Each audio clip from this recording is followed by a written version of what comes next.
So hello everyone, welcome to our channel. दोस्तों, इस video में हम देखेंगे जो एनसीईआरटी क्लास 7 है हिस्ट्री की, उसके फोर्थ चैप्टर को पढ़ने जा रहे हैं दोस्तों, जो है मुगल एम्पायर। समझ पा रहे हो दोस्तों? दोस्तों, हमने जो मेडिवल पीरियड को पढ़ा था उसमें हमने देखा था जिस तरह से जो सिनेरियो चल रहा था मेडिवल टाइम के। हम अगर बात करें कहीं ना कहीं 8th सेंचुरी से लेके 8th सेंचुरी 8th सेंचुरी से लेके कहीं ना कहीं आप देखोगे 12th सेंचुरी तक ये जो मेडिवल पीरियड था उसमें हमने देखा था जो नेटिव रूलर थे हमारे, जो नेटिव रूलर थे, कहीं ना कहीं आप देखोगे जो पालाज होते थे। हमने तोमर्स के बारे में पढ़ा, और कहीं ना कहीं जो चौहान डायनेस्टी है वो एग्जिस्ट करेगी दोस्तों। यहाँ पे समझ पा रहे हो दोस्तों? हमने यहाँ तक दोस्तों जो तोमर थे ये कहा जाता है कहीं ना कहीं जो दिल्ली का फर्स्ट इस्टेब्लिशमेंट होगा, कहीं ना कहीं इसी के शासन काल में ये स्टैब्लिश की जाएगी। समझ पा रहे हो? हमने ये देख लिया था कहीं ना कहीं ये दिल्ली थी। तीन तरह से तीन जो न्यू सिटी थी, कहीं ना कहीं आप देखोगे उन सिटियों को मिला के ये कहीं ना कहीं बनाई गई थी। ये हम लास्ट वाले वीडियो में देख चुके हैं। कहीं ना कहीं श्री जो कहीं ना कहीं जो सिटी थी श्री उसको, और जहांपना। समझ पा रहे दोस्तों? और जो थर्ड था कहीं ना कहीं आप देखोगे वो भी हमने पढ़ा था दोस्तों। जो इन तीन सिटियों को मिला के आप देखोगे कहीं ना कहीं ये दिल्ली को कहीं ना कहीं यहाँ पे दिल्ली बनेगा दोस्तों, और इसको कैपिटल एज एस्टैब्लिश कौन करेगा? तोमर। समझ पा रहे हो दोस्तों? यहाँ पे हमने समझ लिया था। और कहीं ना कहीं जो चौहान थे वो अजमेर में रूल कर रहे थे दोस्तों। जो आज प्रेजेंट है, हम बात कर रहे हैं जो राजस्थान के, उसमें कहीं ना कहीं बाद में ये लेटर में इस दिल्ली को कहीं ना कहीं अर्ली यानी जो अर्ली 12 और 13 सेंचुरी होती है दोस्तों, उसमें कहीं ना कहीं इसको जीत के इन तोमरों को हरा के कहीं ना कहीं ये दिल्ली को एस्टेब्लिश करेंगे, चौहान डायनेस्टी। यहाँ तक दोस्तों हमने पढ़ लिया था, समझ में आया? फिर इसके ही समकालीन जब हमने मुस्लिम इन्वेडर को पढ़ा था, याद करने की कोशिश करो। जैसे हमने अरब इन्वेडर को पढ़ा था 712 ईस्वी में मोहम्मद कासिम को। ये कहीं ना कहीं जो ये बड़ा जो एरिया था, कहीं ना कहीं आप देखोगे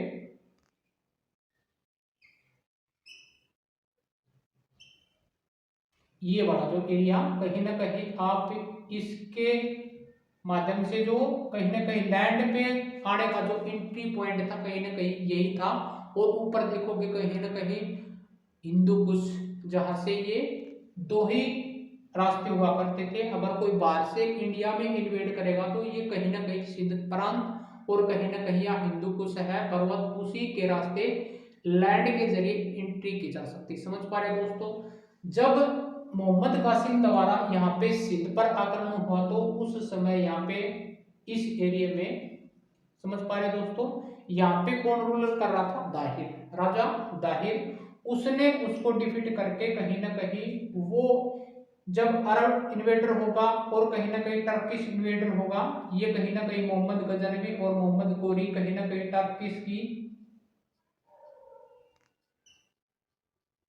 टर्किश जो कहीं ना कहीं ट्राइब होगी दोस्तों, कहीं ना कहीं वहां से इन्वेड करेंगे भारत में।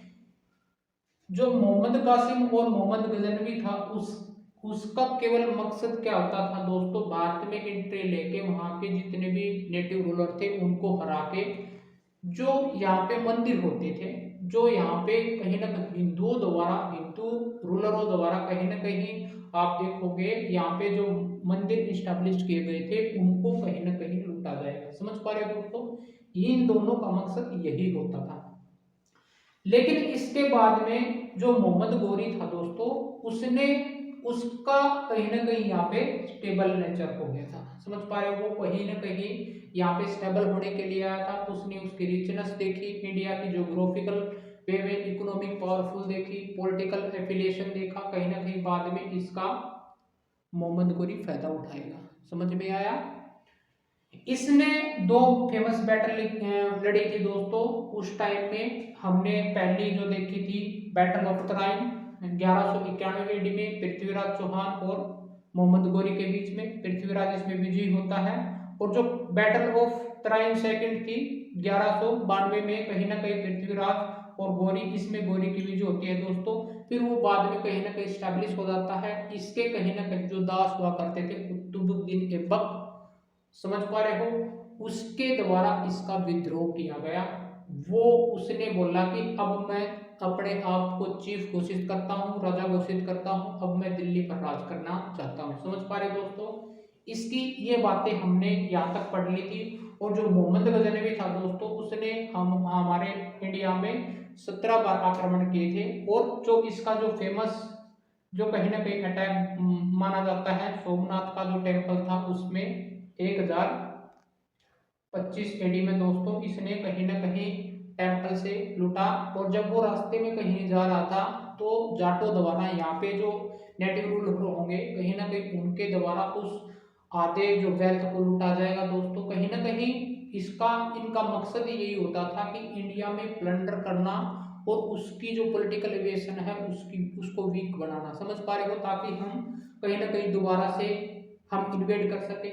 फिर इसके बाद में हमने लेटर वैदिक पीरियड को लास्ट टॉपिक में देखा था दोस्तों, दिल्ली सल्तनत को पढ़ा था। दिल्ली सल्तनत में हमने स्लेव डायनेस्टी को पढ़ा दोस्तों। समझ पा रहे हो, स्लेव डायनेस्टी का मतलब जो यहाँ पे मोहम्मद गोरी था उसका जो दास हुआ करता था कुतुबुद्दीन ऐबक, वो कहीं ना कहीं दिल्ली सल्तनत को यहाँ पे स्टैब्लिशमेंट करेगा दोस्तों। इसका जो शासन रहेगा 1206 से लेके 1526 के आसपास में ये दिल्ली पूरा कहीं ना कहीं आपको ये दिल्ली सल्तनत देखेगा। हमने लास्ट वीडियो वाले वीडियो में देखा था, जो स्लेव डायनेस्टी उसको पढ़ा, खिलजी डायनेस्टी उसको पढ़ा था, तुगलक डायनेस्टी को पढ़ा, सैयद डायनेस्टी को पढ़ा, लोधी डायनेस्टी को पढ़ा। समझ में आया दोस्तों। जो लास्ट रूलर होंगे दोस्तों, जो कहीं ना कहीं दो, सैयद डायनेस्टी और लोधी डायनेस्टी। इसमें क्या होगा, कहीं ना कहीं आप देखोगे दिल्ली सल्तनत का जो फेज था वो एंड पॉइंट पे होगा, क्योंकि जो इनके कहीं ना कहीं एनेक्सेप्टर थे वो उनके लिए जो वेल्थ बनाई इन्होंने, उसको कहीं ना कहीं बैठ के इन्होंने खाया। समझ पा रहे दोस्तों, पॉलिटिकल एफिलिएशन देखने को मिलेगी, जहां पे जो चीफ होंगे दोस्तों कहीं ना कहीं उनके द्वारा उन राजाओं की अवहेलना की जाएगी, क्योंकि वो कहीं ना कहीं ऐसी चीज में विलुप्त हो जाएंगे दोस्तों। रंग रंगलियों में आप देखोगे कहीं ना कहीं जो लोधी डायनेस्टी का कहीं ना कहीं आप देखोगे जो आखिरी रूल इब्राहिम लोधी, समझ पा रहे हो, सिकंदर लोधी, ये क्या करेंगे दोस्तों, इनको कहीं ना कहीं जो महिलाओं की संगति, नगर महिलाओं की संगति देखने को मिलती है दोस्तों, कहीं ना कहीं उसमें विलुप्त हो जाते हैं। ये जो आईआईसी है कहीं ना कहीं उसमें जाके ये अपने साम्राज्य को भूल जाते हैं। और जैसे ही वेल्थ की कमी होती है तो आसपास के जो नेटिव रूलर होंगे दोस्तों उनको ये परेशान करते हैं। आप देखोगे यहाँ पे जम्मू कश्मीर में दोस्तों कहीं ना कहीं आप देखोगे यहाँ पे कुछ यूनिट पे एक ट्राइब रहती है। समझ पा रहे हो, यहाँ पे दिल्ली है मान के चलो, ठीक है। यहाँ पे जितने नेटिव रूलर होंगे पंजाब साइड में, जम्मू कश्मीर साइड में, और कहीं ना कहीं आप देखोगे यहाँ पे नोबल्स रहते हैं। समझ में आया दोस्तों, ये नोबल्स को कहीं ना कहीं परेशान करते हैं। ये वही नोबल्स हैं जो कहीं ना कहीं जो इन्वेड के माध्यम से यहाँ पे स्टैब्लिशमेंट हुए थे। समझ पा रहे हो। और यहाँ पे जो पंजाब का एरिया है, पंजाब के एरिया में आप देखोगे जहाँ पे ये नेटिव रूलर रूल करा था, कहीं ना कहीं आप देखोगे जब चाहे इनको प्लंडर किया, इनसे फाइट की, कहीं ना कहीं आसपास के जितने भी थे राजा थे इनसे परेशान हो चुके थे। समझ पा रहे दोस्तों, लोधी डायनेस्टी से।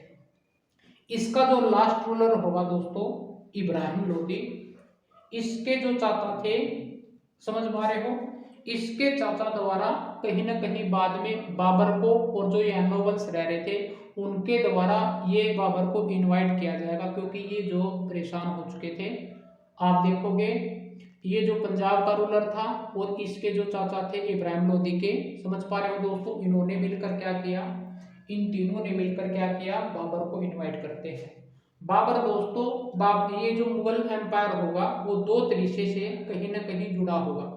आपने देखा होगा दिल्ली डायनेस्टी में कहीं ना कहीं आपको मंगोल इन्वेजन देखने को मिलेगा बार बार, कहीं ना कहीं ज्यादा से ज्यादा आप देखोगे दोस्तों, कहीं ना कहीं 50 के अराउंड समथिंग ये जो मंगोल आक्रमण होगा दिल्ली डायनेस्टी के अंदर दोस्तों, समझ पा रहे हो। कहीं ना कहीं दिल्ली को कहीं ना कहीं ये प्लंडर करते जाएंगे दोस्तों। यहाँ से आपको देखो इसी तरह से दिल्ली की जो वीकनेस थी वो बाहर निकल के आएगी। फिर बाद में कहीं ना कहीं बाबर, इसकी जो पॉलिटिकल डेफिलेशन था, कहीं ना कहीं इसका जो पतन था, नेटिव रूलरों का एक यूनिट न होना, कहीं ना कहीं बाबर इसका भी फायदा उठाएगा। फिर बाद में, समझ पा रहे हो, यह जहाँ पे जो ये नोबल्स थे वो पंजाब का जो इब्राहिम लोदी के जो चाचा थे, कहीं ना कहीं जो इंडिया की वीकनेस बताते हैं दोस्तों, लोधी डायनेस्टी की वीकनेस बताते हैं, रूलरों की वीकनेस बताते हैं। फिर बाद में बाबर द्वारा इसको एक्सेप्ट किया जाता है, हाँ मैं इसको कहीं ना कहीं इन्वेड करूंगा, इसको कहीं ना कहीं जो लोधी डायनेस्टी है इस दिल्ली सल्तनत को कहीं ना कहीं मैं खत्म कर दूंगा। फिर बाद में दोस्तों मुगल वंश की स्थापना होती है। ये दो तरह से जुड़े होते हैं दोस्तों, एक तो कहीं ना कहीं टर्किश तैमुराइड की तरफ से कहीं ना कहीं आप देखोगे ये एनेक्सेक्टर होंगे दोस्तों, इनके एनेक्सेक्टर तैमूर साइड में, जो आज जो टर्किश एरिया है ईरान और इराक का, आज प्रेजेंट डे बोला जाता है टर्किश। टर्किश साइड से कहीं ना कहीं आप देखोगे तैमुराइड एनेक्सेक्टर होंगे दोस्तों ये, ठीक है। और कहीं ना कहीं आप देखोगे जो मंगोल हुआ करते थे, इनकी जो मदर थी, बाबर की जो मदर थी, कहीं ना कहीं उनके वंशज में थी दोस्तों। फिर ये कहीं ना कहीं वंशज में आते हैं दोस्तों, एक तो तैमुराइड और दूसरा था मंगोल। जो चंगेज खान आपने सुना होगा, चंगेज खान द्वारा यहाँ पे आक्रमण किया जाएगा। चंगेज खान वही था जो कहीं ना कहीं सेंट्रल जो मंगोल साइड में जो चाइनीज ट्राइब थी दोस्तों, कहीं ना कहीं आप साउथ की बात करें इसके आसपास में जितनी भी ये ट्राइब थी उसमें एक चंगेज दोस्तों, ये चंगेज राष्ट्रीय होती थी, उसके कहीं ना कहीं आप देखोगे उस डायनेस्टी में कहीं ना कहीं इसकी मदर आती है दोस्तों। आज इस टॉपिक में पढ़ेंगे दोस्तों बाबर के बारे में, हुमायूं के बारे में, अकबर के बारे में, जहांगीर के बारे में, शाहजहां और औरंगजेब। यहीं तक दोस्तों हम पढ़ेंगे। इस टॉपिक में पर्टिकुलर दो फेज में हमने इसको डिवाइड किया था। पहले फेज में क्या होगा दोस्तों, पहला जो फेज होगा वो होगा 1206 से लेके 1526 और 1526 से लेके 1761, समझ पा रहे दोस्तों। इस फेज में क्या होगा दोस्तों, इस फेज में कॉन्फ्लिक्ट देखने को मिलेगा कॉन्फ्लिक्ट,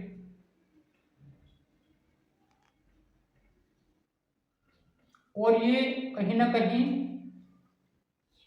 कंसिडरेशन,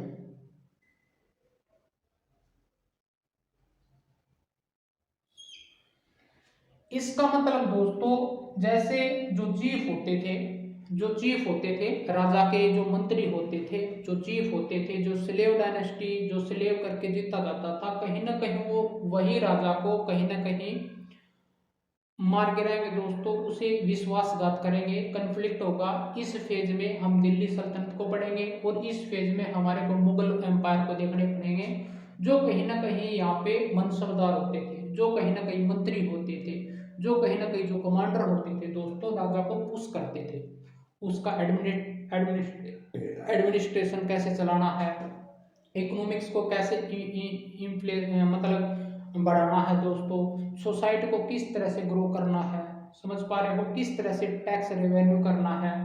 आप इस पर्टिकुलर टॉपिक में जो हम मुगल एम्पायर होगा दोस्तों उसमें पढ़ेंगे किस तरह से यहाँ पे जो टैक्स कलेक्शन था वो होगा दोस्तों, सोसाइटी कैसे डेवलप होगी, किस तरह से राजा जो मंत्री होते थे उनको किस तरह से चुनते थे, और जो मंत्री के सहयोग से वो अभियान करते थे, साउथ में जाए चाहे ईस्ट साइड में जाए, वेस्ट साइड में जाएं और नॉर्थ की साइड में जाओ, सेंट्रल पार्ट में और साउथ में, जिस तरह से भी जाएं दोस्तों, यहाँ पे जितने भी मंत्री होंगे, जितने भी सलाहकार होंगे, जो कमांडर होंगे दोस्तों, वो कहीं ना कहीं राजा के आज्ञाकारी होते हैं। इसलिए वो कहीं ना कहीं ये जो मुगल एम्पायर है बड़े स्तर पे कहीं ना कहीं एम्पायर बनेगा। समझ पा रहे दोस्तों?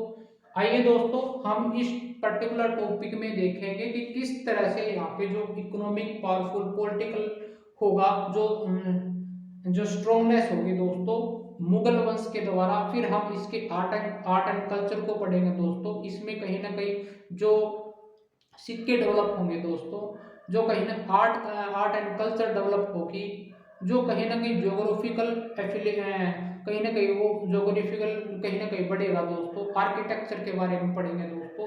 इसमें कहीं ना कहीं आप देखोगे ये जो जहांगीर होगा, कहीं ना कहीं शाहजहां होगा, कहीं ना कहीं पेंटिंग को और आर्किटेक्चर को कहीं ना कहीं ज्यादा बढ़ावा देंगे। कहीं ना आप देखोगे जहांगीर के शासनकाल में दोस्तों कहीं ना कहीं जो यूरोपियन जो कंपनी होती थी कहीं ना कहीं इसी के शासन में आएंगे दोस्तों। समझ पा रहे हो? अकबर देखोगे कहीं ना कहीं सबसे ज्यादा अभियान जो एक्सपेंशन करेगा मुगल एम्पायर का, अकबर और औरंगजेब के द्वारा किया जाएगा। समझ पा रहे हो? इसमें पर्टिकुलर हम देखेंगे दोस्तों। आइए दोस्तों चलते हैं अपने टॉपिक पे। आई होप दोस्तों ये जितने भी हमने रिकैप किया है आपको समझ में आया होगा, और हम आशा करते हैं दोस्तों ये जो कहीं ना कहीं आपके जो कंटिन्यूटी बढ़ी हुई है, हमने प्री मेडिवल पीरियड को पढ़ा था, मेडिवल को ये इसलिए बताया गया दोस्तों आपकी जो कंटिन्यूटी है वो छूटे ना। ये पॉइंट आपको दोबारा से रिकैप हो गए। ये कहीं ना कहीं जो इस पेज में हम दिल्ली सल्तनत को पढ़े थे, इसलिए इस पॉइंटों में हमने दोबारा से रिकैप करवा दिया। आइए दोस्तों अब चलते हैं अपने टॉपिक पे, मुगल एम्पायर पे। समझ पा रहे दोस्तों? हम पढ़ेंगे इसमें जितने भी जो पॉइंट होंगे, बेसिक पॉइंट हम सिर्फ एनसीईआरटी को ही रखेंगे दोस्तों। बाद में हम इसके जो मैथ्स पॉइंट होंगे, जो मैथ्स बुक होंगे, हम उसको कहीं ना कहीं कवर करवाएंगे। आइए दोस्तों चलते हैं अपने टॉपिक पे। आइए दोस्तों मुगल का बैकग्राउंड पढ़ते हैं दोस्तों। ये कहाँ से आए थे, ये मुगल क्यों बोले गए? समझ पा रहे हो? ओरिजिन ऑफ मुगल कहाँ से होता है ये हम पढ़ेंगे दोस्तों। हम दो फेज में इसको पढ़ेंगे दोस्तों। जो अर्ली मुगल होगा और लेटर मुगल होगा दोस्तों, उसमें कौन कौन से जो शासक होंगे वो करेंगे, और जो अर्ली एज होगा जैसे हम उसको पढ़ेंगे दोस्तों। समझ पा रहे हो? इन दोस्तों इनका जो बैकग्राउंड होता था वो तैमूराइड से स्टार्ट हो जाता है। समझ पा रहे हो? तैमूर कहीं ना कहीं आप देखोगे जो टर्किश है, ईरान और इराक का जो एरिया है आज फिलहाल, जिसको हम टर्किश टर्किश बोल रहे हैं, वहां पे कहीं ना कहीं ट्राइब होगी दोस्तों। उसका जो कहीं ना कहीं शासक होगा उसको तैमूर बोलते हैं, तैमूराइड डिसेंडेंट बोलेंगे दोस्तों। समझ पा रहे हो? कहीं ना कहीं तैमूर का जो सन होगा दोस्तों मिरान शाह, वो कहीं ना कहीं बाबर का ग्रेट ग्रेट दो बारी ग्रेट ग्रैंड फादर होगा। समझ पा रहे हो? कहीं ना कहीं फिर उसका जो सन होगा सुल्तान मोहम्मद मिर्जा, बाबर का ग्रेट ग्रैंड फादर होगा। और इसका जो सन होगा दोस्तों अब्बू सैयद। समझ में आया? अब्बू सैयद होगा बाबर का ग्रैंडफादर। आई होप दोस्तों ये समझ में आया होगा। जो अब्बू सैयद था इसका जो सन होगा दोस्तों उमर शेख, उसका जो बाबर का फादर होगा, और इसके बाद में जो उसका सन होगा वो बाबर होगा। कहीं ना कहीं ये तैमूराइड एनेक्सेक्टर होंगे दोस्तों, जो बाबर होगा। बाबर के जितने भी इसके बाद में जो शासन आएंगे कहीं ना कहीं तैमूराइड एनेक्सेक्टर होंगे फादर साइड से। समझ में आया? और जो मदर साइड से दोस्तों, जो मदर साइड से आप देखोगे हमने दिल्ली सल्तनत को देखा था। कहीं ना कहीं जो जेंगजी खान था, इसको हम चेंगेज खान भी बोलते हैं दोस्तों। ये कहीं ना कहीं इसकी जो मदर थी वो मंगोल ट्राइब से थी, जो प्रेजेंट है आज हम बात करें कहीं ना कहीं मंगोल की एक ट्राइब होती थी दोस्तों चाइना में एंड सेंट्रल एशिया में। समझ पा रहे हो? वहां से इसकी मदर कहीं ना कहीं बिलोंग करती थी। समझ पा रहे हो? और जो फादर साइड से अगर डिसेंडेंट देखें तो कहीं ना कहीं जो तैमूराइड है, जो आज टर्किश का एरिया है, ईरान का है, इराक का है, ये टर्किश साइड से आपको ये तैमूराइड बोलेंगे। आई होप दोस्तों समझ में आया होगा। बाबर के बाद में बाबर का जो शासन रहेगा दोस्तों, कहीं ना कहीं दिल्ली का जो आखिरी जो सुल्तान होगा इब्राहिम लोदी को कहीं ना कहीं पानीपत के सेकंड युद्ध में दोस्तों, पानीपत के सेकंड युद्ध में, पानीपत का जो प्रथम युद्ध था, पानीपत का जो प्रथम युद्ध था, सॉरी दोस्तों, पानीपत का जो प्रथम युद्ध था उसमें आपको कहीं ना कहीं इसको हराएगा दोस्तों। पानीपत की लड़ाई किसी में 1526 में हुई थी दोस्तों। पानीपत की जो प्रथम लड़ाई थी बाबर और इब्राहिम लोदी के बीच में हुई थी। कहीं ना कहीं आप देखोगे दोस्तों, जितनी भी ये लड़ाई होगी बाद में, आप इसी फर्टाइल लैंड में जो पैरेलल कहीं ना कहीं आप देखोगे पंजाब और हरियाणा, पंजाब और हरियाणा का जो क्षेत्र होगा, आप पर्टिकुलर दिल्ली की बात करेंगे, दिल्ली के इधर साइड सो पानीपत होगा, कहीं ना कहीं इस साइड में आपको ये लड़ाई देखने को मिलेगी। ये दोस्तों वेरी फर्टाइल एरिया होता था, समतल एरिया होता था। कहीं ना कहीं जो सेना थी पैदल भी और घुड़सवार भी जो हाथी थे कहीं ना कहीं आसानी से ले जाया जा सकता था। इसलिए यहाँ पे कहीं ना कहीं बड़े स्तर पे प्लेन एरिया था, वहाँ पे इसी जहाँ पे भी जो भी आगे युद्ध होंगे कहीं ना कहीं पानीपत के घेरे में ही होंगे दोस्तों। इसके कहीं ना कहीं फीचर होंगे, वो बाद बाद की क्लास में पढ़ेंगे। कहीं ना कहीं आप देखोगे दोस्तों, इसका जो पीरियड रहेगा बाबर का 1526 से लेके 1530, ठीक है। इसके कहीं ना कहीं मृत्यु हो जाने के बाद में इसका जो पुत्र होगा हुमायूं, जो बड़ा पुत्र होगा दोस्तों हुमायूं, हुमायूं बैठेगा। इसका कहीं ना कहीं दो सेशन में इसका टाइम रहेगा, 1530 में 1530 से लेके 40 तक, 1555 से लेके कहीं ना कहीं 56 तक, ये 15 साल तक कहीं ना कहीं आप देखोगे शेरशाह सूरी द्वारा इसको पराजित किया जाएगा। फिर बाद में 15 साल के लिए आप एग्जाइल देखोगे दोस्तों, कहीं ना कहीं ये वहां पे वापिस चला जाएगा, समझ पा रहे हो। जो ईरान की ट्राइब है वहां पे चला जाएगा दोस्तों। कहीं ना कहीं ये 15 साल के बाद वापिस आएगा, क्योंकि इसने अब इसके जो भाई होते थे दोस्तों, अब जो बाबर के पुत्र होते थे उनके द्वारा कंफ्लिक्ट देखने को मिला। फिर ये राजगद्दी के लिए इनके भाइयों के द्वारा विद्रोह किया जाएगा। इसी के बहाने जब वो 15 साल के बाद में वापिस आता है तो इसके भाइयों को हरा के कहीं ना कहीं दोबारा से शेर शाह को हराएगा। बाद में फिर दोबारा से गद्दी में बैठेगा। फिर अकबर बैठेगा दोस्तों। अकबर का जो टाइम पीरियड रहेगा 1556 से लेके 1605 एडी में, ये 49 तक ईयर तक जो शासन करेगा, समझ पा रहे हो। औरंगजेब का रहेगा कम से कम भी 49 के अराउंड समथिंग। ये भी कहीं ना कहीं आप देखोगे इन दोनों का शासन जो है सबसे लंबा रहेगा दोस्तों। जो जहांगीर होगा दोस्तों, जहांगीर की एक विशेष खास बात थी, कहीं ना कहीं आप देखोगे 1605 में 1627 के एडी के बीच में आपको जहांगीर का शासन काल देखने को मिलेगा। ये कहीं ना कहीं पेंटिंग लिटरेचर का मतलब फोन ऑफ होता है दोस्तों। ये कहीं ना कहीं आपको आर्किटेक्ट का देखने को मिलेगा, समझ पा रहे हो।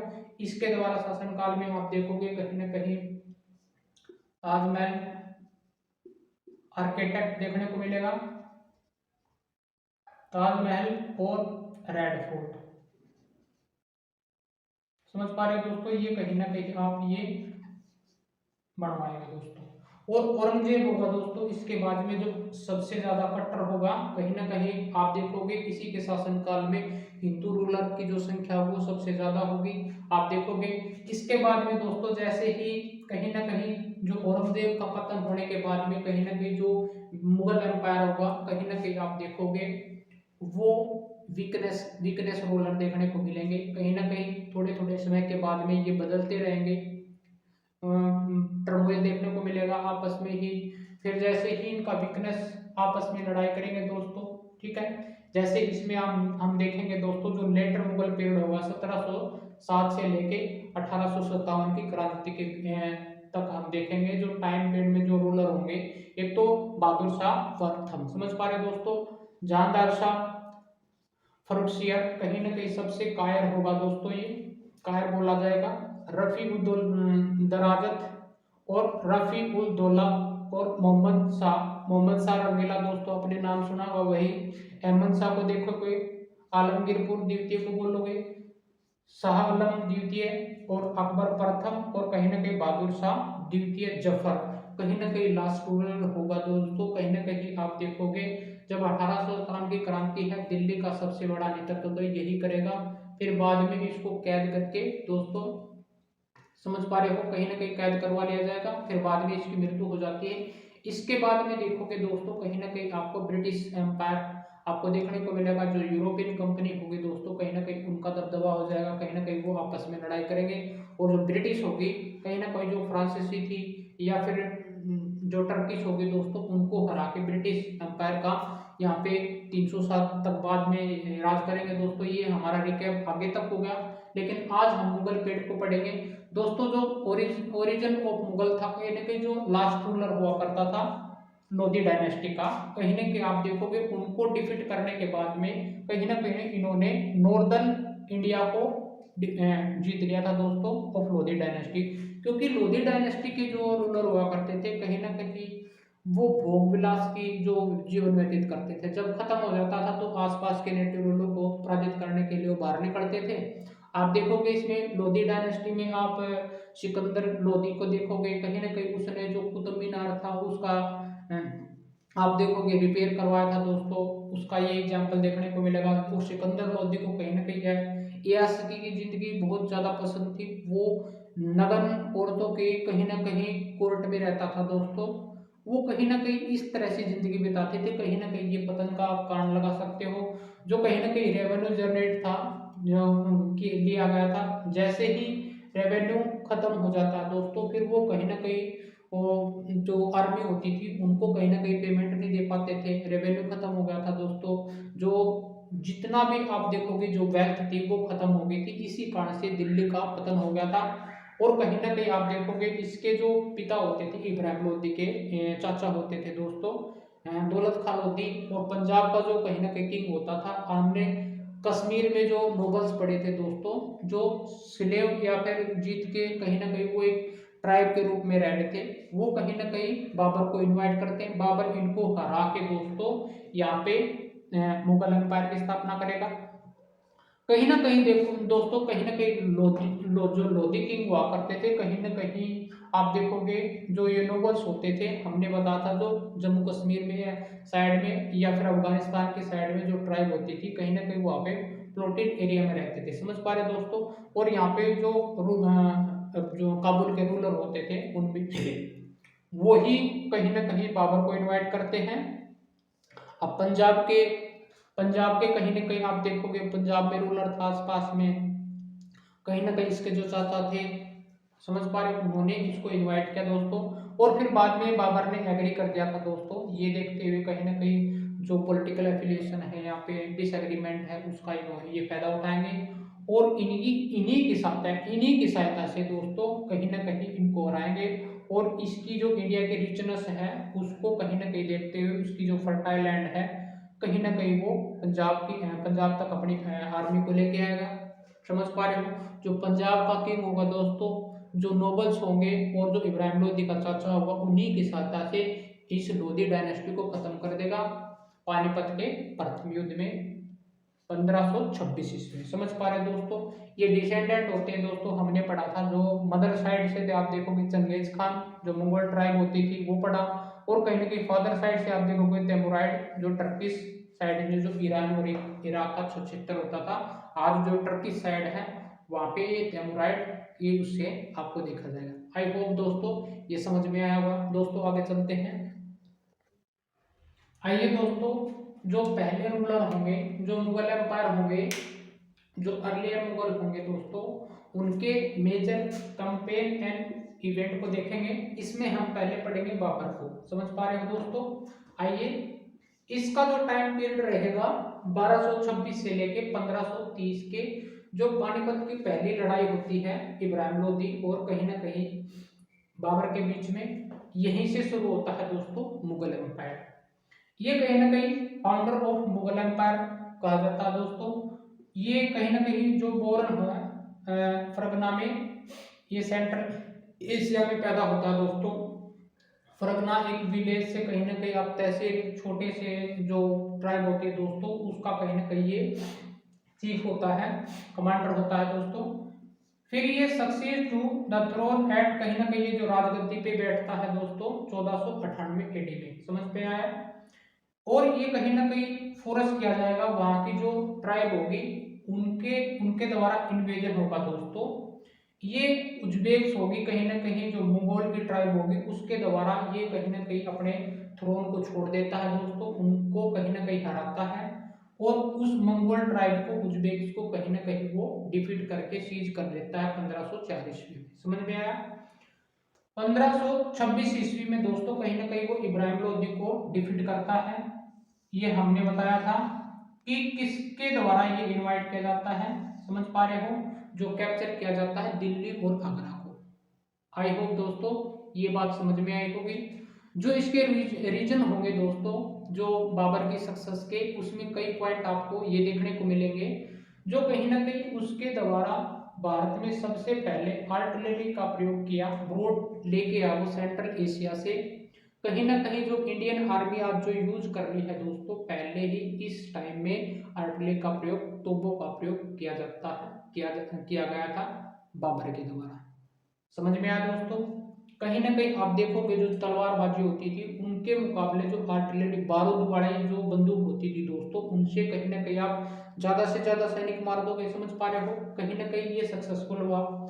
ये कहीं ना कहीं आप देखोगे इसकी जो सेना थी, जो आर्मी थी, स्मॉलर थी, लेकिन क्या थी, ट्रेंड में, ट्रेंड कैवलरी ऑफ बाबर। समझ पा रहे हो, ये भी एक कारण रहा। तीसरा कारण रहा arrangement of soldier was done in with a way they could be easily move from one part to another battlefield to another। समझ पा रहे दोस्तों, कहीं ना कहीं जो उनके कमांडर होते थे, जो चीफ्स होते थे, जिनके बाबर द्वारा ऑर्डर दिए जाने पे एक स्थान से दूसरे स्थान पे जो बैटल होती थी पहुंचना, वो कहीं ना कहीं उनको पहले से ही अरेंजमेंट किया जाता था। समझ पा रहे हो, वो कहीं ना कहीं जिस तरह से एक लड़ाई खत्म हुई, दूसरे राउंड में जिस दूसरे स्थान पे पहुंच जाना, उनके कहीं ना कहीं जो सैनिक थे, जो सोल्जर थे, पहले से ट्रेंड होते थे वहां तक पहुंचने में। समझ पा रहे हो, बिना बताए किसी चीज को पहले से पूर्वानुमान करना या फिर युद्ध से पहले जो योजनाएं बनाना, कहीं ना कहीं इनका एक बाबर का जो गुड जर्नल कहलाना कहीं ना कहीं ये भी कारण था। समझ पा रहे हो, ये कहीं ना कहीं उनके जो सोल्जर थे उनके लिए बेस्ट एडवांटेज था। कहीं ना कहीं उनके द्वारा जो पॉलिसी बनाई गई, उनके द्वारा जो ट्रेंड किए गए, उनके द्वारा जो सैनिक थे, कहीं ना कहीं एग्रीमेंट होना, कहीं ना कहीं उनकी बातों को अप्लाई करना एज ए जर्नल के रूप में, कहीं ना कहीं आप देखोगे उसकी जीत का कारण बना। दोस्तों इसके जो कॉन्सिक्वेंस थे ऑफ द बैटल, कहीं ना कहीं इसको कहीं ना कहीं वेल्थ मिलती है दोस्तों, बड़ा शेयर के रूप में वेल्थ मिलती है जब पानीपत का बैटल हुआ दोस्तों को, क्योंकि ये जो इब्राहिम लोदी डायनेस्टी होती थी, कहीं ना कहीं हम देखा था जो आसपास के जो नेटिव रूलर थे उनको लूटते थे, प्लंडर करते थे दोस्तों, उनसे आपको वेल्थ मिली, जर्नेट मिली। कहीं ना कहीं आप देखोगे दूसरों के द्वारा ये एक्सपेक्टेड किया जाता था दोस्तों, अगर बाबर यहाँ पे मान के चलो दोबारा से जो लड़ाई करने के बाद में वो वापस काबुल को लौट जाएगा दोस्तों फिर, लेकिन वो ऐसा नहीं करता, क्योंकि जो इंडिया की जो रिचनेस थी, जो वेल्थी था, कहीं ना कहीं वो उसको भा सकता है और वो कहीं ना कहीं decide to stay in India. समझ पा रहे हो, वो इंडिया में रुकने के लिए विवश हो जाता है। समझ पा रहे दोस्तों, ये भी एक कारण था ये। और वो कहीं ना कहीं कॉन्कर करता है दिल्ली और आगरा को। समझ में आया दोस्तों। Defeated all those who turn against him like Afghan nobles. इसके बाद में क्या हुआ दोस्तों, इन अफगान नोबल्स की सहायता से, जो पंजाब का जो राजा होता था, दौलत खां लोधी होता था, उनकी सहायता से बाबर ने दिल्ली को कहीं ना कहीं ध्वस्त करके मुगल वंश की स्थापना तो कर ली, लेकिन जो इनके चीफ थे उन्होंने भी डिमांड की कि हम हमारे को भी कहीं ना कहीं जो चीफ होते थे उन्होंने अपने इंडिपेंडेंस, अपने आप को वो घोषित कर लिया, कहीं ना कहीं बाबर के खिलाफ ही वो करने लड़ाई स्टार्ट कर दी। कहीं ना कहीं बाबर ने फिर उन्हीं को भी नहीं बख्शा दोस्तों, उन्हीं को भी हरा दिया। समझ पा रहे हो, यही एक कारण था दोस्तों उसकी सक्सेस का। जिसने भी इसके अगेंस्ट, जो मुगलों के अगेंस्ट आने वाले जो टाइम में होगा दोस्तों, जो भी कहीं ना कहीं आप देखोगे जो भी इनके अगेंस्ट होगा उन्हीं को कहीं ना कहीं हरा देंगे दोस्तों। ये कहीं ना कहीं मैट्रिमोनी अलायंस करेंगे दोस्तों, एग्रीमेंट करेंगे बहुत सारे, जहाँ पे सीज करेंगे लैंड को, फर्टाइल लैंड को, जो वाटर रिसोर्सेज होता है उसको, कहीं ना कहीं जो स्लेव होते थे उनको, और कहीं ना कहीं इनकी वेल्थी सक्सेस का कारण यही था मैट्रिमोनी अलायंस। जहाँ पे भी ये जाते थे, कहीं ना कहीं जो राजपूत रूलर होते थे अपनी डॉटर का हाथ उनके हाथ में दे देते और जो कहीं ना कहीं जो लड़ते थे उनको डिफीट कर देते थे, समझ पा रहे हो। और जो कहीं ना कहीं एग्रीमेंट को साइन करते थे दोस्तों, उनको अपनी डॉटर देनी पड़ती थी उनको। और वो भी ऐसा सोचते थे अगर हम इनसे लड़ाई करेंगे, जो हमारे जो वंशज होंगे दोस्तों, वो हमारा वंश खत्म हो जाएगा, क्यों ना हम इनका एग्रीमेंट लेके जो मैट्रिमोनियल अलायंस करके कहीं ना कहीं बड़े से बड़े पद को वो हासिल करते थे। ये राजपूत रूलर ऐसा ही करते थे दोस्तों। आइए दोस्तों, इसकी जो महत्वपूर्ण बैटल थी हम उसके बारे में पढ़ेंगे दोस्तों। जैसे इसके बाद में 1526 के बाद में दोस्तों आप देखोगे 1527 है, 28, 29, 30 है, इसकी डेथ हो जाती है। वो वारी करने के बाद में हम आगे हुमायूं के बारे में पढ़ेंगे दोस्तों। आइए दोस्तों चलते हैं। आइए दोस्तों, इसकी बाबर की जो महत्वपूर्ण बैटल थी आइए उनको देखते हैं। 1527 एडी में कहीं ना कहीं दोस्तों जो बैटल ऑफ खानवा थी वो लड़ी गई बाबर और राणा सांगा ऑफ मेवाड़ के बीच में। कहीं ना कहीं ये वॉर होता है, समझ पा रहे हो दोस्तों। और 1528 ईस्वी में बैटल ऑफ चंदेरी, बाबर और राजपूत ऑफ चंदेरी, समझ पा रहे हो दोस्तों। कहीं ना कहीं जो राजा हुआ चंदेरी का वो कहीं ना कहीं यहाँ पे डिफीट होगा, इसमें भी बाबर वॉर होता दोस्तों। 1529 एडी में defeated the Afghan chief of Ghaghara, समझ पा रहे हो। जिन अफगान ने इनकी सहायता करी थी दोस्तों, वो कहीं ना कहीं बाद में आप देखोगे इन्हीं के साथ में लड़ाई करेगा घग्गर रिवर पे, इसलिए घगरा रिवर बोला गया। जो अफगान चीफ होगा दोस्तों उसके साथ में 1529 ईस्वी में इसको डिफीट करेगा। 1530 एडी में कहीं ना कहीं डेथ हो जाएगी दोस्तों बाबर की। कहीं ना कहीं आप देखोगे जो बाबर था कहीं ना कहीं इसके जो मोर अबाउट बाबर, ये कहीं ना कहीं पोइट था और राइटर था। इसने अपनी जो आत्मकथा थी बाबरनामा दोस्तों कहीं ना कहीं अपने आप में लिखी। और कहीं ना कहीं आप देखोगे कौन करता है पंजाब और दिल्ली गंगा प्लेन यानी बिहार, इस एरिया में कहीं ना कहीं वो कैप्चर करता है दोस्तों। वो फॉन्ड ऑफ नेचुरल ब्यूटी मतलब था दोस्तों, कहीं ना कहीं इसी कारण से आप देखोगे जो गार्डन थे ब्रिलियंट जनरल था वो दोस्तों। और कहीं ना कहीं वो गार्डन बनाता है, नेचुरल ब्यूटी का शौकीन था वो। और प्ले पोलो खेलता दोस्तों और स्पीक 3 लैंग्वेज बोलता दोस्तों। पर्शियन लैंग्वेज हमने देखा था, कहीं ना कहीं आप देखोगे दिल्ली सल्तनत में पर्शियन लैंग्वेज होती थी, एडमिनिस्ट्रेशन लैंग्वेज होती थी दोस्तों पर्शियन, उसका भी क्या था। टर्किश होने का मतलब क्योंकि टर्किश साइड से वो एनेक्सेक्टर था दोस्तों इसलिए। और अरेबिक था, जो यहाँ पे जो रूलर रहते थे दोस्तों दिल्ली सल्तनत में जीते हुए दास थे, उनको कहीं ना कहीं अरेबिक आती थी, उनके द्वारा इसको अरेबिक भाषा को जानता था, समझ पा रहे हैं दोस्तों। आइए दोस्तों सेकंड हुमायूं के बारे में पढ़ते हैं। हुमायूं का दो फेज में सेशन रहता है दोस्तों, 1530 से लेके 1540 एडी और 1555 से लेके दोस्तों 1556 एडी। इस टाइम के दौरान दोस्तों कहीं ना कहीं शेर शाह सूरी द्वारा 1540 ईस्वी में कहीं ना कहीं आप देखोगे 2 बैटल में इसको हराया जाएगा। और 15 साल के लिए कहीं ना कहीं ये एग्जाइल के रूप में रहेगा दोस्तों, कहीं ना कहीं घुमक्कड़ वाली जिंदगी जिएगा और पर्शिया वापस लौट जाएगा दोस्तों। ये पर्शिया से फिर वापस कहीं ना कहीं इनके जो 3 ब्रदर थे दोस्तों उनके द्वारा जो बिगिनिंग फेज होता था इनके द्वारा ये कहीं ना कहीं इससे फाइट करते थे। फिर वो जैसे ही वहां से आता है दोस्तों पर्शिया से, इन तीनों भाइयों को वो इसमें हराएगा दोस्तों। जैसे कामरान को देखोगे कहीं ना कहीं आप कंधार साइड में वो बाबर के द्वारा इसका जो इसको सौंपा जाएगा। इंदाल और अस्कारी है, ये कहीं ना कहीं ये आसपास के जो पंजाब और एरिया में है, इनको सभी को तीनों को हरा के दोस्तों दोबारा से फिर शेर शाह सूरी को हराएगा, फिर दोबारा से इस पे दिल्ली तख्त पे बैठेगा, समझ पा रहे दोस्तों। ये एल्डेस्ट सन था दोस्तों बाबर का, इसका नाम था निसरुद्दीन मोहम्मद हुमायूं दोस्तों। ये 1530 एडी में कहीं ना कहीं आप सक्सेस करोगे दोस्तों इसको। 1530 एडी में आपको ये तख्त ताउस पे बैठता है। इसके जो 3 भाई थे कामरान, इंदाल और अस्कारी, कहीं ना कहीं आप देखोगे बाबर की मृत्यु के बाद में इनको हुमायूं को दिल्ली का मतलब राजा घोषित किया गया था। इनको कहीं ना कहीं आप चीफ देखोगे ये कामरान को अफगानिस्तान में, और इनको ये बिहार का जो क्षेत्र था और ये सिंध का जो क्षेत्र था इसके आसपास में इनको नियुक्त किया गया था दोस्तों। क्योंकि बिगिनिंग फेज में ये कहीं ना कहीं ये भी राजा बनना चाहते थे, इसलिए उन्होंने इसका ट्रबल देखना पड़ा दोस्तों। इसलिए फिर बाद में इनका साथ न होने के बाद में ये फिर बाद में इनको हराएगा जब शेरशाह सूरी से वो हार जाता है। समझ पा रहे हो।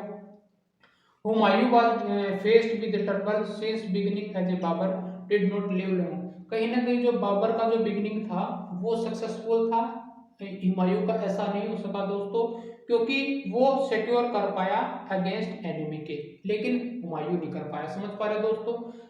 क्योंकि हुमायूं को उनके जो ब्रदर थे उनका सपोर्ट नहीं मिला था। इसके दो फेज में हम पढ़ेंगे दोस्तों। हुमायूं का जो फेज होगा, फर्स्ट फेज 1530 से लेकर 1540 एडी में, इसमें हम देखेंगे दोस्तों किस तरह से वो फाइट स्ट्रगल करता है अगेंस्ट। एक तो फर्स्ट फेज में आप देखोगे उनके भाइयों द्वारा, समझ पा रहे हो, और दूसरा उसके शेरशाह सूरी कहीं ना कहीं बिहार में जो रूलर होता है सूरी डायनेस्टी का दोस्तों, उसके अगेंस्ट में ये एनिमी होंगे उसके द्वारा फाइट हो गई। कहीं ना कहीं वो ये जब फाइट करेंगे दोस्तों पहली बार में, तो कहीं ना कहीं जो हुमायूं है चुनेर का जो फोर्ट है बिहार में उसको फाइट कर लेगा। फिर बाद में ये दोबारा से अटैक करेगा दोस्तों, समझ पा रहे हो। फिर कहीं ना कहीं जो हुमायूं को आगे चौसा के युद्ध में हरा देगा दोस्तों। और बहादुर शाह कहीं ना कहीं गुजरात में उस समय में रूल कर रहे थे। दो इसके अगेंस्ट एनिमी होते थे दोस्तों इस फर्स्ट फेज में, तो ये देखने को मिलेगा। सेकंड जब फेज में कहीं ना कहीं जो घुमक्कड़ की लाइफ हो जाएगी दोस्तों 15 साल के कई फेज में, आप देखोगे उस फेज में दोबारा से वो 1555 में सरहिंद के युद्ध में कहीं ना कहीं वापस लौटता है और शेरशाह सूरी के जितने भी वंशज थे उनको हरा के दोस्तों यहाँ पे सूर्य वंश को डिस्ट्रॉय कर देगा। फिर आप देखोगे दिल्ली सल्तनत पे दोबारा से वो आ जाएगा। आइए दोस्तों इसके जो फेज थे उनमें जो घटनाएं थी और थोड़ा शेरशाह सूरी के बारे में पढ़ेंगे, फिर हम चलते हैं अकबर की तरफ। दोस्तों इसके जो फेज थे वो दो थे, लेकिन इसका जो कहीं ना कहीं शेरशाह सूरी द्वारा हराया गया था उस फेज को मिला के 3 फेजों में इसको पढ़ेंगे दोस्तों। जो फर्स्ट फेज पढ़ा था हमने जो 1530 से लेकर 1540 एडी के बीच में, आप देखोगे इनका जो स्ट्रगल था शेरशाह सूरी इन बिहार और बहादुर शाह इन गुजरात। समझ पा रहे दोस्तों, ये इसके एनिमी होते थे बिगिनिंग टाइम में। जब दोस्तों कहीं ना कहीं इसका जो फेज था बिगिनिंग टाइम का, इसके जो ब्रदर थे उन्होंने भी इसके साथ में स्ट्रगल किया, और इनके जो सैनिक एनिमी थे दोस्तों ये बहादुर शाह शेरशाह सूरी और बिहार, वो ये वही शेरशाह सूरी था जिसके नाम पे ग्रांड ट्रक रोड जो जीटी रोड है वो बना था दोस्तों, और बहादुर शाह इन गुजरात। समझ पा रहे दोस्तों जब इनके साथ में फाइट थी तब इनके भाइयों ने इसका साथ नहीं दिया। कहीं ना कहीं आप देखोगे इसका जो बिगिनिंग फेज था आप स्ट्रगल फेज में देखोगे, जिसका 1532 ईस्वी में जो बैटल हुई दोस्तों कहीं ना कहीं शेरशाह सूरी और हुमायूं के बीच में हुमायूं जीत जाता है। तो कहीं ना कहीं यहाँ पे जो चुनार का फोर्ट होता है दोस्तों वो प्राप्त कर लेता है। समझ पा रहे हो। और 1534 एडी में कहीं ना कहीं वो गुजरात के और मालवा जो क्षेत्र है वो बहादुर शाह से छीन लेते हैं और उसको डिफीट कर देते हैं। तो ये दो लड़ाई बिगिनिंग फेज में हुई दोस्तों। कहीं ना कहीं आप देखोगे बहादुर शाह जो कहीं ना कहीं अटैक करेगा दोबारा से दोस्तों, दोबारा से, और द बैटल ऑफ लाइक समझ पा रहे दोस्तों। कहीं ना कहीं आप देखोगे जो डिफीटेड लाइक इसमें कहीं ना कहीं इसको डिफीट कर देगा दोस्तों। ये था शेरशाह सूरी दोस्तों, बहादुर शाह ने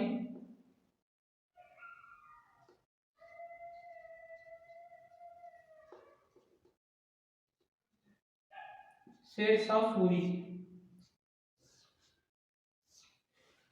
सूरी इस पे दोबारा से अटैक करेगा दोस्तों। जो बैटल ऑफ चौसा होगा और बैटल ऑफ कनौज होगा दोस्तों, इसमें कहीं ना कहीं ये हार जाएगा। और हारने के बाद में आप देखोगे दोस्तों 1540 से लेके 1545 के बीच में उस फेज को कहीं ना कहीं ये सूरी डायनेस्टी होगी दोस्तों, जो बिहार वाले वो कहीं ना कहीं दिल्ली पे राज करेगी 5 साल के लिए। समझ पा रहे हो। इसके बाद में जो हुमायूं का फेज होगा दोस्तों, जो मान के चलो 40 से लेके यहाँ से 55 में दोबारा से आएगा दोस्तों। ये 15 साल के लिए कहीं ना कहीं वो पर्सिया में चला जाएगा। समझ पा रहे हो दोस्तों, एग्जाइल के रूप में कहीं ना कहीं घुमक्कड़ भरी की लाइफ जिएगा दोस्तों। फिर बाद में वो आने के बाद में आप देखोगे जो काबुल में और कांधार में उसके जो ब्रदर हैं वो किस तरह से राज कर रहे थे, उनको हराते हुए दोबारा से ये कहीं ना कहीं शेर शाह सूरी के जो एनेक्सेक्टर होंगे वो कहीं ना कहीं सक्सेसर होंगे, उनको हराएगा दोस्तों। समझ पा रहे हो, दोबारा से फिर वो राजगद्दी में बैठेगा। दूसरा जो फेज होगा दोस्तों, पहले फेज में जो बिगिनिंग फेज था इसका वो देखा। सेकंड फेज में हम देखें 1540 से लेके 1545 एडी के बीच में क्या होगा दोस्तों, जो कहीं ना कहीं आप देखोगे जो Humayun became as a refugee. समझ पा रहे हो, ये कहीं ना कहीं शेर शाह सूरी द्वारा एनेक्स किया जाएगा इसके एम्पायर को, और Humayun became as a refugee and escape to Russia, कहीं ना कहीं वो भाग जाएगा और स्पेंड करेगा 15 साल के लिए एग्जाइल लाइफ। समझ पा रहे हो, वहां पे जाने के दोस्तों शेर शाह सूरी और उसके जो सक्सेसर थे कहीं ना कहीं सुप्रीम पावर में रखेंगे दोस्तों, हेड सुप्रीम पावर, कहीं ना कहीं वो उस पावर को रखेंगे। 5 साल तक का पीरियड होगा दोस्तों। इस पीरियड में शेर शाह सूरी की मृत्यु हो जाती है। फिर इसके जो सक्सेसर थे वो वीकनेस होंगे दोस्तों।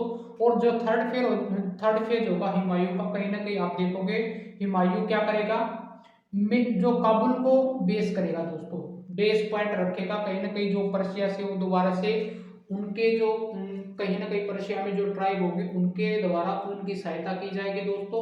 फिर वहां से वो आर्मी लेता हुआ कहीं ना कहीं काबुल को टारगेट करेगा और उसको बेस मानेगा।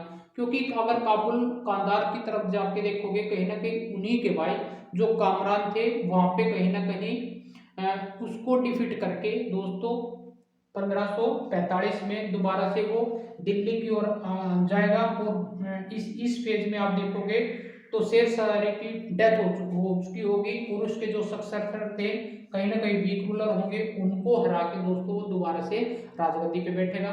1500 कहीं ना कहीं आप देखोगे इसके जो रूलर थे दोस्तों, जितने भी आप देखोगे सूरी के, उन सभी को ये एक ही युद्ध में, सरहिंद के युद्ध में आप देखोगे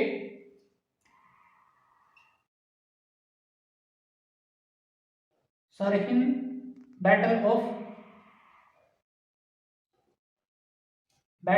सरहिंद के युद्ध में दोस्तों इस 1555 एडी में कहीं ना कहीं आप देखोगे इनके जितने भी सूरी के जितने भी सक्सेसर रूलर होंगे दोस्तों उनको हरा के ये कहीं ना कहीं back to throne of Delhi, कहीं ना कहीं बैक बेस पे बैठ जाएगा दोस्तों। इसकी जो मृत्यु होती है दोस्तों कहीं ना कहीं सीढ़ियों से मतलब गिरकर हुई थी, लाइब्रेरी की सीढ़ियों से गिरकर 1556 में। उस समय में दोस्तों अकबर की कहीं ना कहीं आप देखोगे मात्र 13 वर्ष की आयु में आप देखोगे इसके बाद में इसका कहीं ना कहीं जो कमांडर होता था दोस्तों बैरम खां,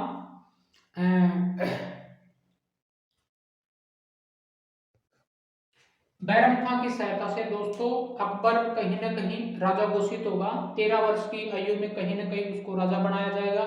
फिर बाद में जैसे ही उसकी देखरेख में जितने भी आप देखोगे विभाग संभाले जाएंगे, चाहे वो एडमिनिस्ट्रेशन हो, चाहे किसी भी डिपार्टमेंट हो, चाहे कमांडर हो, चाहे वो सारे के सारे उसके कहीं ना कहीं ओल्ड एज तक दोस्तों कहीं ना कहीं जो बैरम खां था दोस्तों कहीं ना कहीं उसका संरक्षण में वो रहेगा। समझ पा रहे हो, इस मुगल पीरियड में दोस्तों केवल एक ही आदमी जो अकबर होगा वो अनपढ़ होगा दोस्तों, कहीं ना कहीं आप देखोगे उसका जो एक्सपेंशन होगा सबसे बड़ा।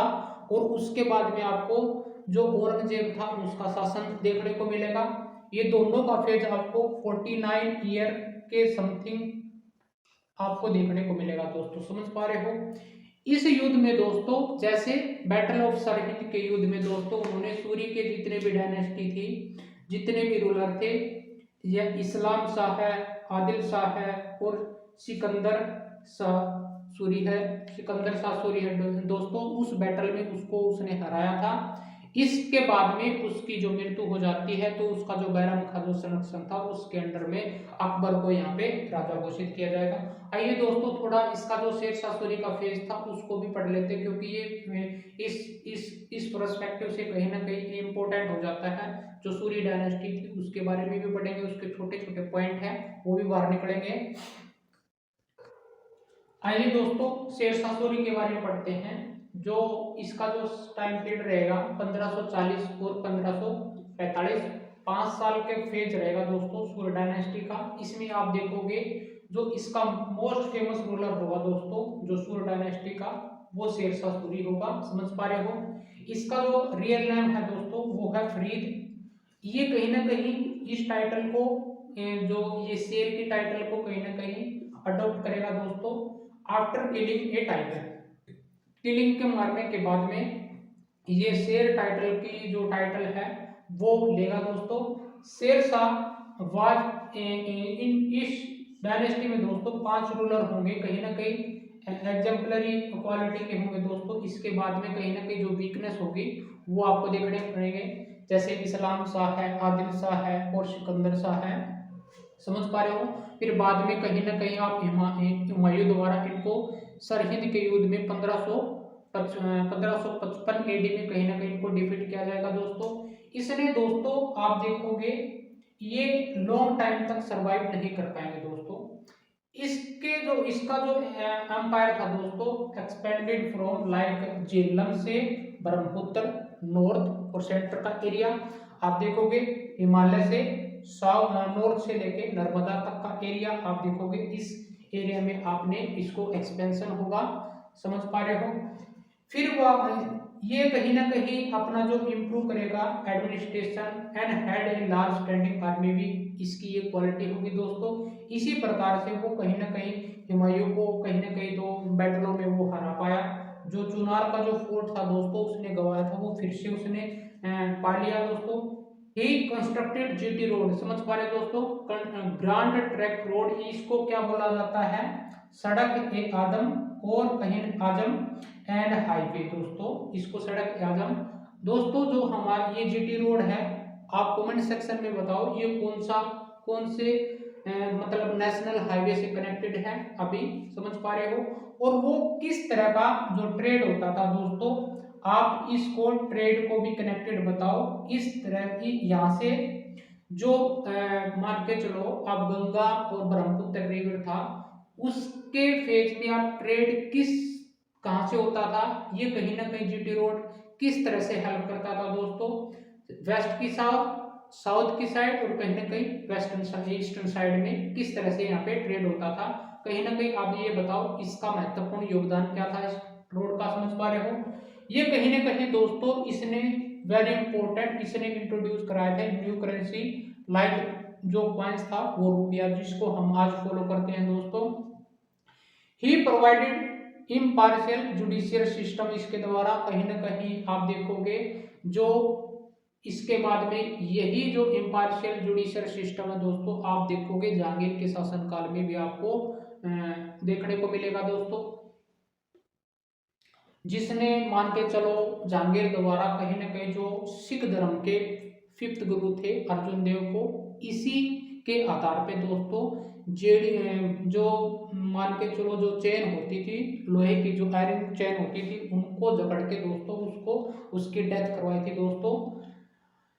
ही वॉज सक्सीड बाय लाइक इनके इस्लाम शाह द्वारा इसको सक्सीड किया गया। फिर आदिल शाह, सिकंदर शाह, कहीं ना कहीं ये जो 5 डायनेस्टी थी दोस्तों कहीं ना कहीं इसकी कहीं ना आप देखोगे इनको सभी को एक युद्ध में आप देखोगे हुमायूं द्वारा डिफीट किया गया था 1555 एडी में। तो फिर बाद में दोबारा से वो दिल्ली की राजगद्दी पे बैठ गया था दोस्तों। इनके शासनकाल में दोस्तों एग्जॉटिक एग्जाम्पल आर्किटेक्चर के देखने को मिलेंगे सूर्य डायनेस्टी के। आप देखोगे जो पुराना किला है, आप देखोगे जो हम इंडिया गेट की बैकवर्ड में जाते हैं दोस्तों, इंडिया गेट आपने सभी ने देखा होगा, उसके जस्ट बैकवर्ड में ही लाइक ½ किलोमीटर दोस्तों आपको पुराना किला मिलेगा दोस्तों। अगर यहाँ पे जाने का मौका मिले तो इसको कहीं ना कहीं आप शेरशाह सूरी से कनेक्टेड कर सकते हो इसके फेज में। और दूसरा दोस्तों ये जो टॉम होता था करने हमने देखा था ये किस तरह से जो टॉम बनाते थे दोस्तों, जो मस्जिद बनती थी दोस्तों, उसका ये कहीं ना कहीं एक ब्यूटीफुल आर्किटेक्चर देखने को मिलता था। इसने यहाँ पे टॉम बनवाया था दोस्तों शेरशाह सूरी का सासाराम में। कहीं ना कहीं मृत्यु होने के बाद में उसको यहाँ पे बिहार में दफनाया गया था, क्योंकि वो आप देखोगे बिहार का पहले शासन हुआ करता था दोस्तों। फिर उन्हें दिल्ली कहीं ना कहीं कब्जा आया, फिर उसने नर्मदा की तरफ अभियान स्टार्ट किया। कहीं ना कहीं इन दोनों एरिया में आपको इसका जो एक्सपेंशन देखने को मिलेगा एम्पायर। समझ पा रहे हो दोस्तों, ये था दोस्तों सूरी सूरी डायनेस्टी, जिससे ससुरी का छोटा अपडेट 5 सालों के। कहीं ना कहीं इस फेज में आपको ये पॉइंट आपको देखने को मिलेंगे। आइए दोस्तों सेकंड को पढ़ते हैं हमारे। अब चलते हैं हुमायूं के बाद में, अब पढ़ते हैं अकबर के बारे में। अकबर के बारे में दोस्तों जो अगला सेशन होगा, कहीं ना कहीं हम इस क्लास को अकबर तक ही छोड़ेंगे। फिर बाद में जो सेकंड फेज होगा दोस्तों, सेकंड फेज में हम देखेंगे अकबर से कहीं ना कहीं औरंगजेब का जितना शासन होगा, इसके बीच में जो मुगल डायनेस्टी थी, इसमें जो एडमिनिस्ट्रेशन था वो किस तरह का रहा, यहाँ पे जो सोसाइटी थी वो फ्लोरिश कैसे हुई। इसमें दो भागों में हम डिवाइड करेंगे।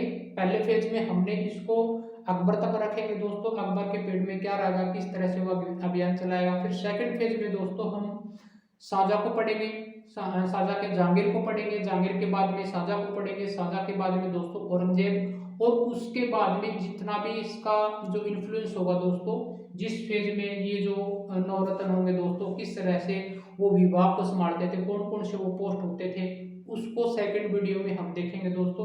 इस फेज में हम अकबर तक रखेंगे। जो सेकंड क्लास होगी दोस्तों, वो हम सेकंड क्लास में इसके दो भागों में डिवाइड करेंगे दोस्तों, क्योंकि मुगल पीरियड बहुत ही बड़ा चैप्टर है दोस्तों। इसको एक बड़ी क्लास में कन्वर्ट नहीं किया जा सकता, क्योंकि आप बोर हो जाओगे, इसलिए आपको इस दो भागों में इस फेज में हम पढ़ेंगे। आइए दोस्तों अकबर के बारे में पढ़ते हैं। आइए दोस्तों अकबर के बारे में पढ़ते हैं दोस्तों। इसका जो शासन था 1556 से लेके 1605 एडी के बीच में इसका जो पीरियड रहेगा, इसके फेज को दोस्तों 3 पार्ट में हम डिवाइड करेंगे। जैसे फर्स्ट फेज होगा इसका जो चाइल्डहुड फेज होगा, जिसमें वो स्टार्टिंग करता है। फिर उसके बाद में जो मिडिल फेज होगा दोस्तों 1570 से लेके 1585 के बीच में। फिर इसके जो एंड ऑफ द ईयर होगा दोस्तों, कहीं ना कहीं उसकी मृत्यु तक जो बचा हुआ है वो देखेंगे। इसका जो नाम था दोस्तों जलालुद्दीन मोहम्मद अकबर, बोरन इन अमरकोट, पंजाब में कहीं ना कहीं आप देखोगे कलानौर में इसका 1500, अमरकोट में इसका 1542 एडी में आप इसका जन्म होता है दोस्तों।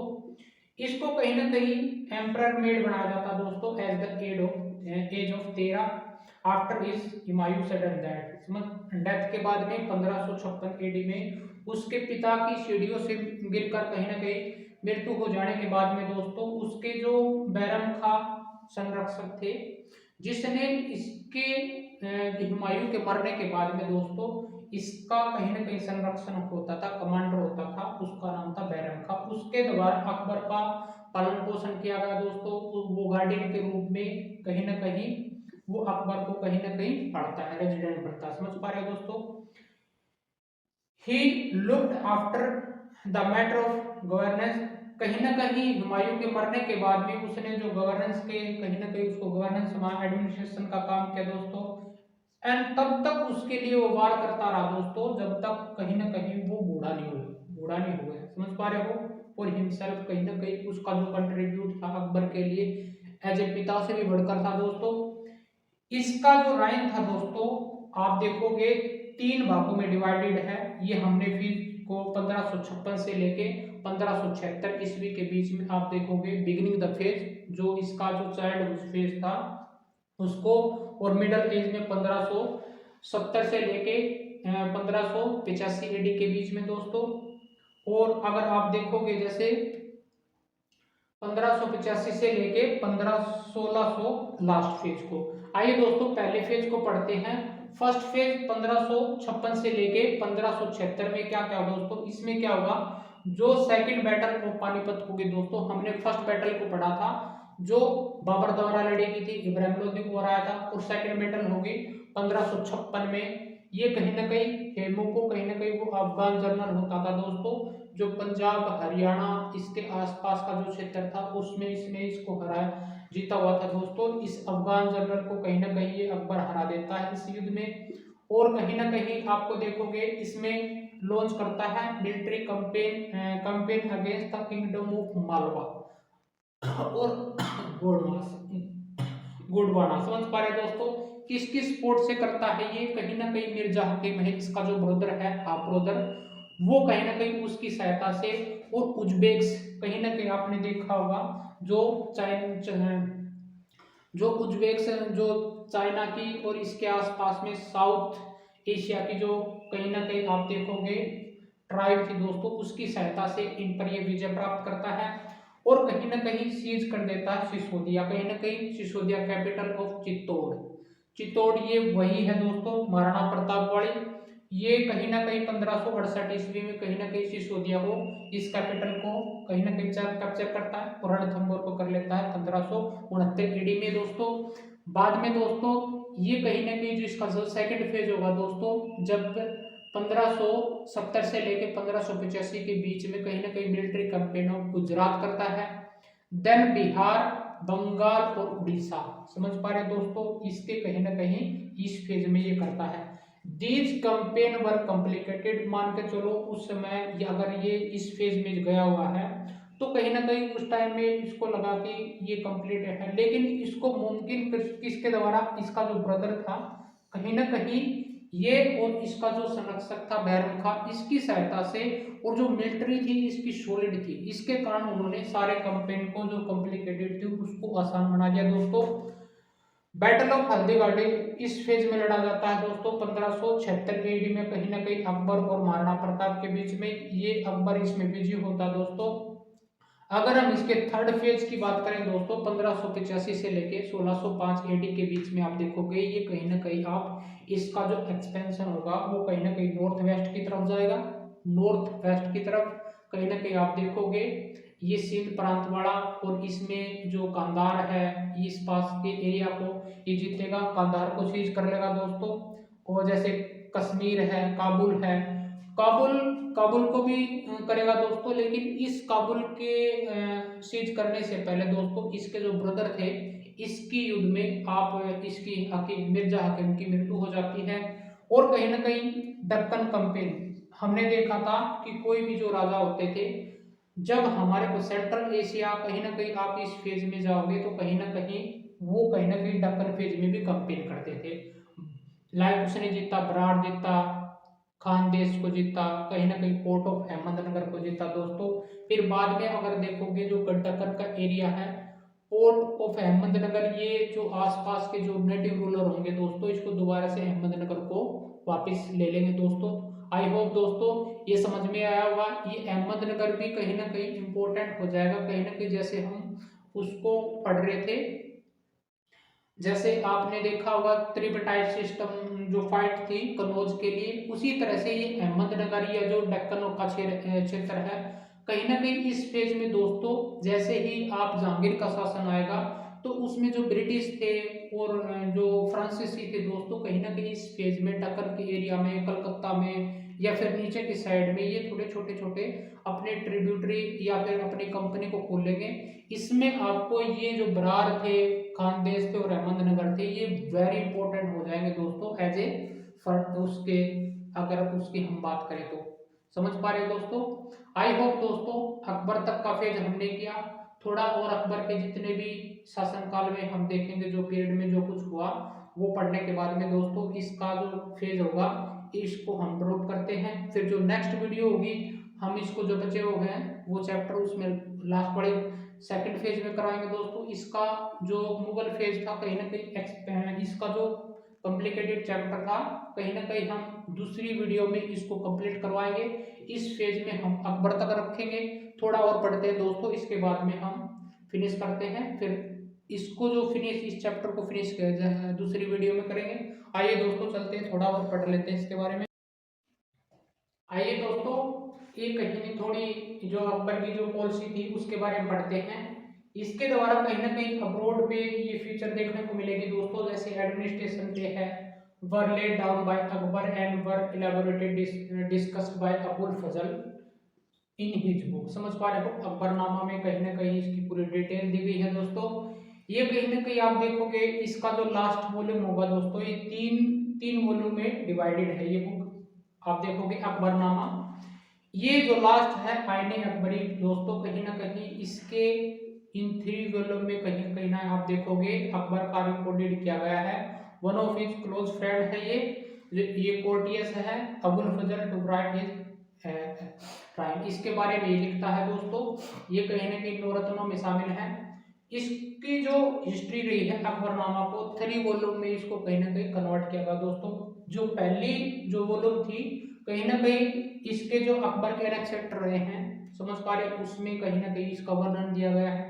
डायरेक्ट आपसे क्वेश्चन पूछ लिया जाएगा जैसे डिफरेंशिएट में करके, प्रथम जो वॉल्यूम 1 था उसमें किस तरह का आपको वर्णन मिलेगा, ये इस तरह से आपको डिफरेंशिएट करके दे देंगे दोस्तों। अकबर के जो एनेक्सेक्टर थे उसके बारे में पढ़ा गया। जो वॉल्यूम 2 था दोस्तों, इवेंट ऑफ अकबर राइन के बारे में, जैसे जैसे उसने अभियान के वो उसमें इसको देखने को मिला।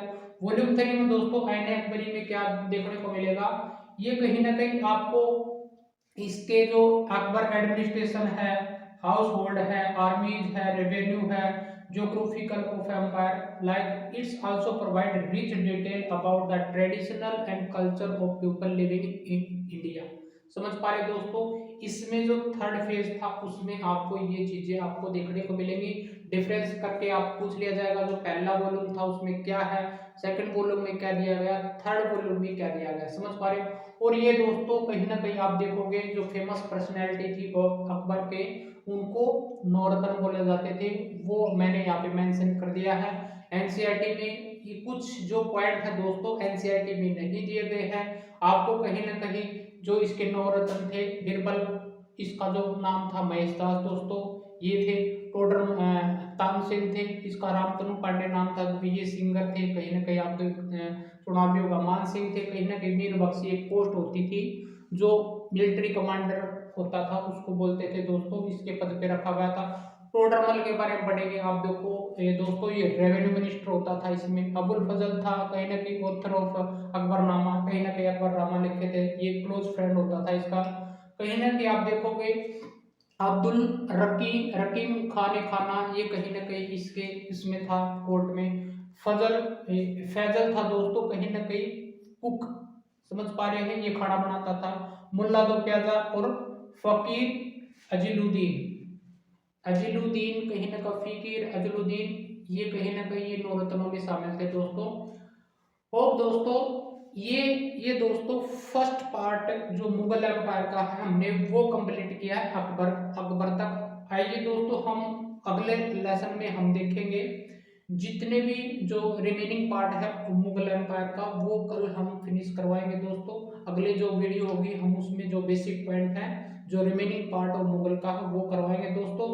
आई होप दोस्तों जो जितने भी पॉइंट थे आपको जो मुगल एम्पायर के वो समझ में आए होंगे। चाहे इस वीडियो में हमने देखा किस तरह से जो पोस्ट मेडावल पीरियड होगा दोस्तों, उसमें हमें दिल्ली सल्तनत को पार करते हुए कहीं ना कहीं मुगल एम्पायर को पढ़ा, जो कहीं ना कहीं आज देखेंगे इसके बारे में बाबर के बारे में पढ़ा, बाबर के एक सेक्टर के बारे में पढ़ा, और बाबर की जो कहीं ना कहीं जितनी भी जो लड़ाई थी, चाहे हुमायूं की थी, शेरशाह सूरी के बारे में पढ़ा, अकबर के बारे में पढ़ा, अकबर के इलम के बारे में पढ़ा, अकबर की जो बुक थी दोस्तों उसके बारे में हमने पूरी डिटेल के साथ में दोस्तों हमने पढ़ा।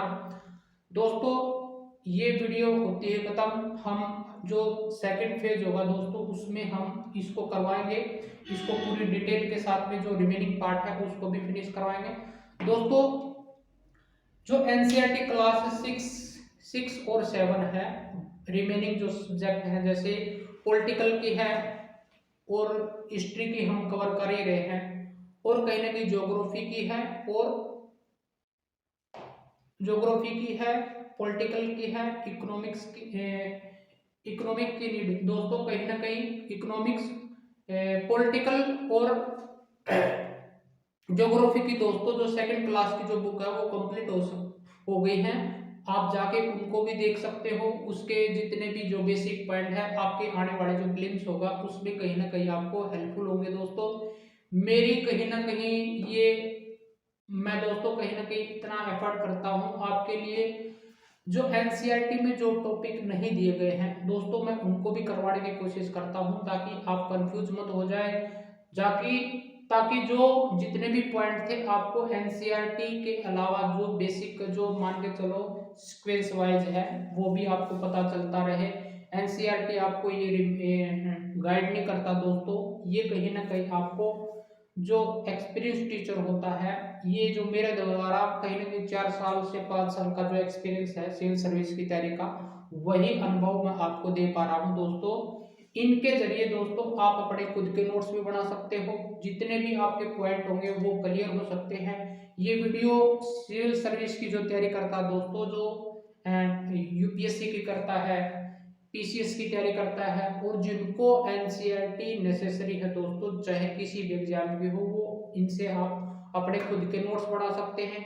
अगर आपको कहीं ना कहीं दोस्तों फ्रस्ट्रेशन है, मान के चलो आप नहीं कर पा रहे हो, इस वास्ट सिलेबस को कहीं ना कहीं कंपाइल नहीं कर पा रहे हो, तो कहीं ना कहीं आपके जो बेसिक पॉइंट है उसमें कहीं उसमें कमी है, कहीं ना कहीं उसमें फॉल्ट आ गया है। दोबारा से आप उसको एनसीईआरटी को बार बार रिवीजन करो, बार बार उन्हीं पॉइंटों को रिवीजन करो, जिसकी वजह से आप मेंस बुक को नहीं पढ़ पा रहे हो। आंसर राइटिंग में आपको ये हेल्प करेंगे दोस्तों, ऐसे लिखवाने में काम करेंगे, आपके जितने भी डाउट है दिनचर्या से वो कंप्लीट करेंगे दोस्तों। जितनी भी ये बुक है मेरे द्वारा ये कंपाइल की है दोस्तों। आई होप दोस्तों जितना भी सिनेरियो था हमने इस वीडियो के तहत क्लियर किया दोस्तों। चलिए दोस्तों ये करते हैं, ये वीडियो होती फिनिश, हम अगले वीडियो में देखेंगे किस तरह से हम जो सेकंड फेज होगा उसको कंप्लीट कराएंगे। आई होप दोस्तों जितने भी पॉइंट थे आपको समझ में आए होंगे।